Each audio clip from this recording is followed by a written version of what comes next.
Assalamualaikum warahmatullahi wabarakatuh. Bismillahirrahmanirrahim. Alhamdulillahirabbil alamin. Wassalatu wassalamu ala asyrofil mursalin sayyidina Maulana Muhammadin wa ala alihi wa sahbihi ajmain. Amma ba'du. Sederenge kula takdim teng para sing rawuh. Dongaaken Sayyid Muhammad Ikhlas, muridé mau cerita sangu mbek rabi. Istungano Sayyid Muhammad legowo di murid sing cerita rabi mbek sangu mbek nyindir Gus Raub.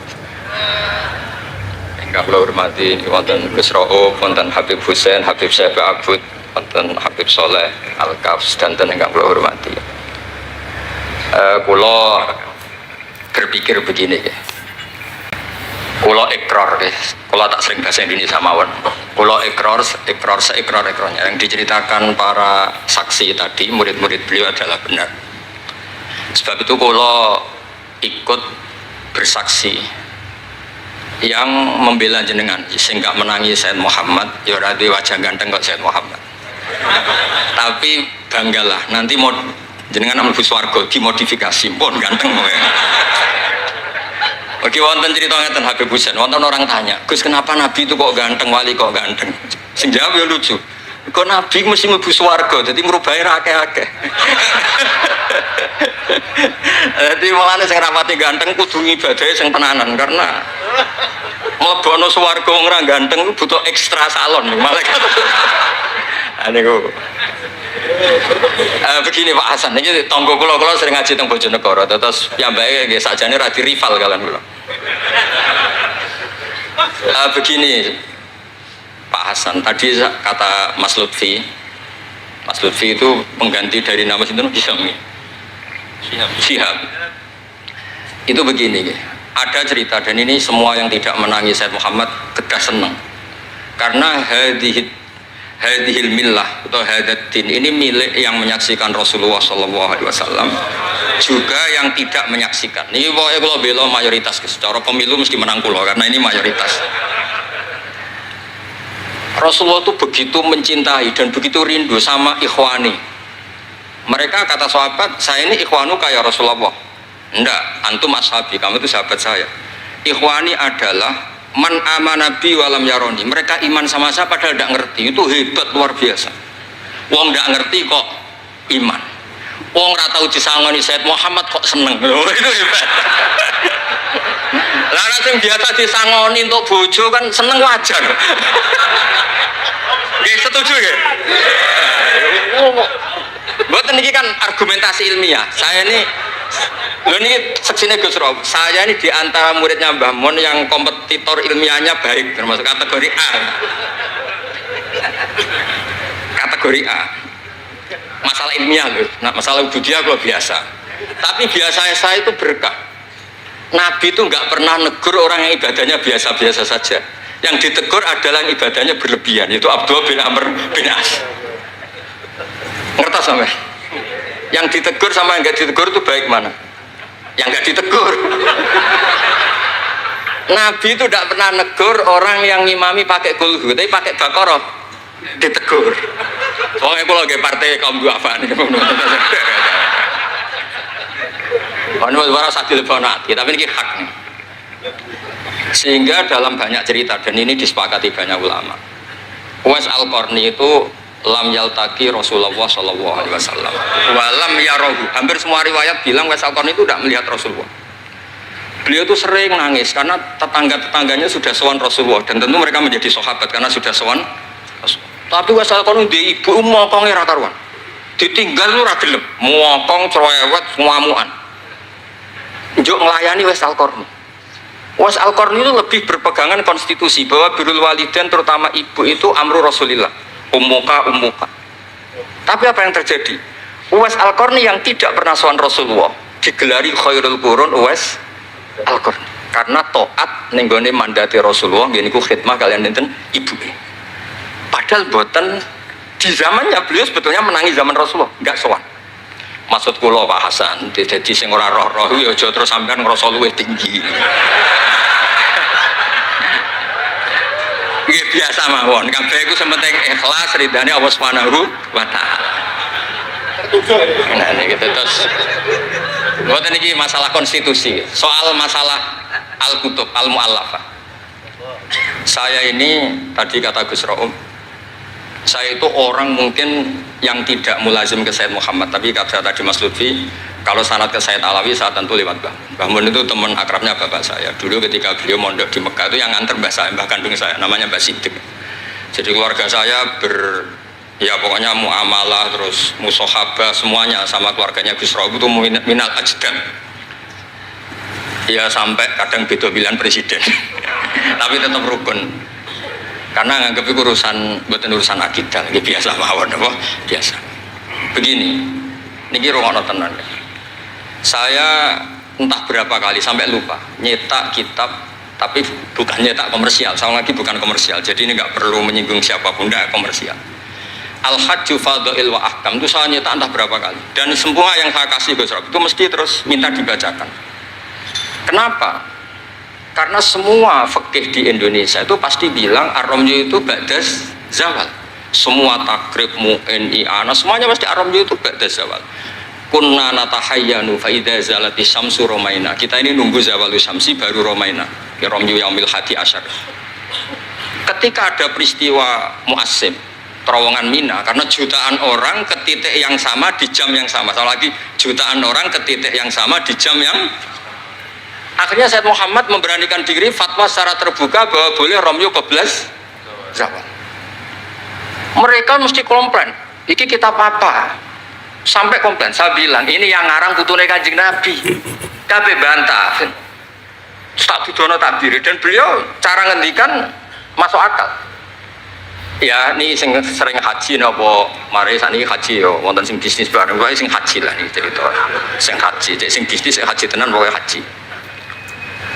Sebetulnya dalam romyu itu kan boleh nafar awal, berarti selesai tanggal 12 bisa nafar sani sampai tanggal 13. Terus kata Said Muhammad, jika bisa iskotur romyu yauma salisa asar bil kulliyah, bisa menggugurkan romyu tanggal 13 bil kulliyah. Fali ayya juzat takdim min babi aula, apalagi ini sekedar takdimul waktu. Dan beliau bilang di kitab Al-Hajju Fadha'il wa Ahkam, dan tidak yusamma mukhalafatan. Kenapa ada mukhalafah? Itla ilzama fihi bitasrah, karena Rasulullah tidak mengendikan bahwa ini harus begini. Itu hanya fi'lu. Fi'lu bisa ya dulu alal jawaz, bisa alal aulawiyah, nggak ada jaminan kalau itu syarat apa? Sah. Terus akhirnya orang tuh ayam semua, tenang semua. Berdasar fatwa Said Muhammad yang kita sosialisasikan. Saya baca itu berkali-kali. Jadi saya cerita, jadi ini benar-benar cerita naskahnya Said Muhammad. Orang cerita sanggup. Terus kedua, tawaful haid. Saya sering ketemu orang-orang yang nekuni medis. Gus, kalau kita pakai obat itu kadang masalah, ada efek samping gini-gini. Padahal kalau kita nunggu suci kayak cerita Sayyidah Aisyah, Rasulullah itu pimpinan. Mereka pasti ikhlas disuruh nunggu Sayyidah Aisyah sampai suci kemudian tawaf ifadah. Tapi ini kan kita orang kebanyakan. Hotelnya kalau lama-lama ya kita tidak kuat bayar, kena komplain. Pesawatnya juga gitu, kalau lama-lama juga kena komplain, bisa pulang kan. Dan itu kata Said Muhammad sederhana ketika beliau menyarankan tawaful haid itu intikal madhab saja, atau tidak usah intikal. Kalau mendekati waktunya habis langsung tawaf, tapi nunggu waktunya mepet, karena dengan mepet berarti statusnya darurat, atau statusnya darurat. Terus kata beliau dengan entengnya ngendikan di mana-mana yang namanya wajib atau syarat sah itu ya ma'al kudroh. Ini tidak kudroh berarti syarat itu hilang. Di mana-mana syarat menjadi syarat ya kalau kudroh. Ini tidak kudroh ya berarti syarat itu hilang. Sehingga terus kita nyaman tawaful haid. Itu di kitab Al-Hajju Fadha'il Ahkam. Bisa dicek bahasan halaman 115 itu. Ini bukan cerita Malaysia, cerita tek. Jadi buat ini serius. Karena tadi kan orang-orang bisa guyon cerita nikah, berarti Anda tukang nikah. Nah kalau sekarang guyon karena ilmu, berarti Anda mubarak betul. Cerita nikah iso guyu, cerita ilmu iso guyu, berarti waras sampean. Ternyata bisa senang dengan ilmu, bisa senang. Ya relax saja. Saya baca kitab beliau yang khataman, ini Gus Rauf saksinya. Saya baca Qawaid Asasiyah itu pasanan khatam tahun 39. Terus poso ini kemarin 45 ini saya juga khatam baca Qawaid Asasiyah. Dulu itu karangan Sayyid Alawi namanya Zubdatul Itqan. di era Said Muhammad disebut Al-Qawaid Al-Asasiyah fi Ulumil Quran. Saya ngajar di Sarang ya kitab itu di pondoknya Gus Sufur. Saya berkali-kali baca kitab itu di Kudus di pondok saya kemarin khatam. Terus kitab beliau yang saya senang sekali diantaranya tentu Mafahim Yajibu Antus Soha. Tadi Mas Lutfi cerita betapa repotnya Said Muhammad ngadepi Wahabi. Tapi di Indonesia saya sering cerita ke mereka, bahkan sebagian yang berfaham itu di kota banyak yang menjadi minna.